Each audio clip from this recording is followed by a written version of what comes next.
افغانستان کې څومره ډېرې بزرګې ونې سته، بزرګې تیږې سته که نه سته طالبانو؟ یو د زیارت مسله ده طالبانو جدا مسله ده. یو په افغانستان کې ونې دي، خلکو د بزرګي ونې نومونه پې باندې بزرګه ونه ده، جنډې پکې راځوړندې دي، خلک د تبه خدای تېر جوړ کړی د مریضان ورولي راولي. سته که نه تاسې وطنو کې طالبان؟ بزرګې تیږې سته که نه سته د طالبانو؟ د شنې ټوخلې تیږه ده، واغه تیږه ده، دغه تیږه ډبرې دي، خلک ورولي د هغه دپاره مرضونو دپاره. دا ټول بن اسرائیلیت ته. تاسې به وایي موږ کې نو ولې تاثیر نه ده کړی؟ نو موږ ټول عمر په میبزي کې تېر کړی. قرآن مو کله ویلی؟ الله دې موږ ته هدایت وکړي، الله دې موږ له دغسې نارواو نه خلاص کړي. موږ موسیقي طالبان ته معلومات سي، موږ موسیقي کې یوه تیږه ده که نه، شنې ټوخلې تیږه ورته وایي، دلته نږدې هم ده، د ولسوالۍ سره ده.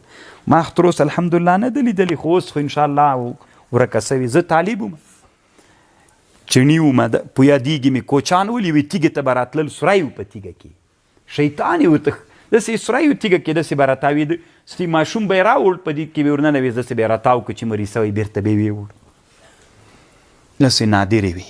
مونږ چې هغه مخکې مدرسه کوم ځای کې وه طالبانو، هلته یو زیارت ته اوس هم شته، شاشبند زیارت یې ورته ویلی. خر به چې امتیاز یې نه کولې تر طواف به یې ورکاو. په رب العالمین قسم ما خپلو سترګو باندې لیدلی ده. خو الحمدلله هلته علم چې را پیدا سو هغه ټول اوس ورک سو، طالبانو رواجونه ورک سول. تاسې به هم دا راسره کوئ طالبانو، خو په تونده به نه ځئ، علمي به تګ کوئ. ځکه افغانستان داسې ده طالبانو، دلته چې ته رواج ختموې که نه، د رواج یې د پلارو د دین هغه نیکه هغه د هغه نه تېرېږي نه، علمي به یو شي باندې ورتګ کوي.